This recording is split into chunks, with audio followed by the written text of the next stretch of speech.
दोस्तों, आजकल लोगों के सांस लेने में बहुत ही दिक्कत आ रही है और वो हॉस्पिटल की ओर भाग रहे हैं और हॉस्पिटल में भी ऑक्सीजन न मिलने की वजह से पेशेंट अपनी जान से हाथ धो बैठते हैं। जबकि डॉक्टर विश्वरूप रॉय चौधरी ने जुलाई 2020 में ही बता दिया था कि अगर किसी को ऑक्सीजन लेवल की कमी लगे या सांस लेने में दिक्कत हो तो कैसे आप घर पे ही प्रोन पोजीशन में रहकर इसे ठीक कर सकते हैं। तो आइए जानते हैं डॉक्टर विश्वरूप रॉय चौधरी से कि यह प्रोन पोजीशन क्या है। इम्पॉर्टेंट बात, मान लो कोई पेशेंट है, वो पेशेंट को सांसें नहीं आ रही हैं। जब तो वो पेशेंट खड़ा है, जैसे मैं खड़ा हूँ, तो उसकी ब्रेथलेसनेस बढ़ेगी। जब तो वो बैठा है, ठीक, जब बैठा है ब्रेथलेसनेस बढ़ेगी, राइट। तो ये दो पॉस्चर है जिसमें ब्रेथलेसनेस बढ़ेगी। तो इन दोनों पॉस्चर में पेशेंट को रखना नहीं है। एक तीसरा पॉस्चर है, आई जस्ट शो यू। जब वो पेशेंट लेटा हुआ है लाइक दिस, ऊपर देख रहे हैं ना, तो हार्ट है ये ऊपर है और लंग्स उसके नीचे हैं। ऐसे में उसकी जो लंग्स की कैपेसिटी है वो 20% कम हो गई, क्योंकि हार्ट ने उसको दबा दिया। और अब ब्रेथलेसनेस अभी भी बढ़ेगी, अभी भी ब्रेथलेसनेस बढ़ेगी। ये सारे पॉस्चर है ब्रेथलेसनेस बढ़ने की। तो ऐसे में उस पेशेंट को अगर हम प्रोन वेंटिलेशन में रखते हैं, प्रोन वेंटिलेशन, तो आप सरप्राइज हो जाएंगे कि आधे घंटे के अंदर उसका ऑक्सीजन सैचुरेशन 2% बढ़ जाएगा और 1-2 घंटे में वो बोलेगा अब मैं कंफर्टेबल हूं और उसका ऑक्सीजन सैचुरेशन आप देखेंगे कि नॉर्मल रेंज में आ जाएगा। एवरी टाइम, मैं ऐसे नहीं बोल रहा कभी आएगा कभी नहीं आएगा, मैं बोल रहा हूं एवरी टाइम आएगा। किस में रखना है आपको? प्रोन पोजिशनिंग, प्रोन वेंटिलेशन बोलते हैं इसको। प्रोन वेंटिलेशन क्या होता है? Very very simple. Patient this you can see, ऐसे आ और पैरों के नीचे आपने ये पिलो आपने डाल दिया और ऐसे। अब जब ऐसे है, आप ऑक्सीमीटर लगाइए उसके हाथ में और आप चेक करते रहिए हर थोड़ी थोड़ी देर बाद, और आप हैरान हो जाएंगे कैसे 1 घंटे के अंदर वो मिरेकल हो जाएगा कि भाई नॉर्मल हो गया था। वेंटिलेशन का यही मतलब है। अब इसके अलावा जो मैकेनिकल वेंटिलेटर है जिसकी बात आप करते हैं, वो एक मौत का सामान है, वो एक व्यापार करने का सामान है। अच्छा, ये जो मैंने पोजीशन बताया, क्या इसको मैं बिजनेस में कन्वर्ट कर सकता हूं कि आज के बाद ऐसे कोई लेटेगा तो मुझे पैसा देना, वो मुझे पैसा देगा तभी ऐसा लेटना अलाउड है? I cannot patent this position, right. मैंने आपको बता दिया, आपने किसी को बता दिया, इसका व्यापार नहीं हो सकता। तो ये 1970 में यूज होता था और इसमें 1 घंटे में प्रभाव आ जाता हर बार। हमारे पास तो कितने डेटा है, राइट।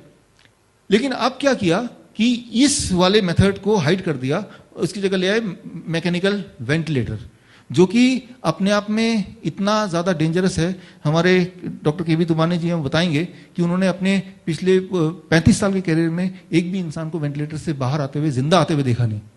तो आपका कोई दुश्मन भी हो ना, तो भी उसको वेंटिलेटर के लिए ना बोलो, लेकिन प्रोन वेंटिलेशन के लिए उसको बोल सकते हैं। आपको 1 घंटे में रिजल्ट दिखेगा। अब क्या है कि जब वो लेटा है, he is very very comfortable 1 घंटे बाद, लेकिन जैसे ही वो उठेगा, ऐसे बैठ गया, तो दोबारा से उसका ऑक्सीजन सैचुरेशन पहले से भी ज्यादा डिप कर जाएगा। Getting the point? तो पहले तो आखिर में 75 तक आ रहा था, लेकिन अब एकदम डिप कर जाएगा, 70 पे आ जाएगा। तो मैं इसलिए बता रहा हूं ताकि आप एन मौके पे पैनिक ना हो, राइट। तो ऐसा होगा, तो इससे बचना है उसको, right. We have to protect कि ऐसा ना हो। वो सोचेगा मैं ठीक हो गया हूं, अच्छा मैं चलता हूं टॉयलेट, टॉयलेट जाएगा ना वो, और टॉयलेट जाते ही एकदम वो गिर पड़ेगा, या मैं बैठता हूं, या मुझे खाना है, या मुझे मैं ऐसे थक गया। बीमार इंसान ऐसे, या कोई भी इंसान ऐसे लंबे समय तक नहीं रह सकता। हर 1 घंटे में उसको 10 मिनट का ब्रेक चाहिए। इस पोजीशन पे आप लेट के देखिए, थोड़ी देर बाद आपको पेन करने लगेगा, राइट। तो ऐसे में क्या करना है कि उस पेशेंट को ब्रेक भी देना है, लेकिन ब्रेक देने के लिए उसको खड़ा करेंगे, उसको बिठाएंगे या उसका पोस्चर चेंज कर देंगे तो दोबारा ऑक्सीजन सैचुरेशन डिप हो जाएगा। तो ऐसे में वेरी वेरी सिंपल, एक चेयर ले,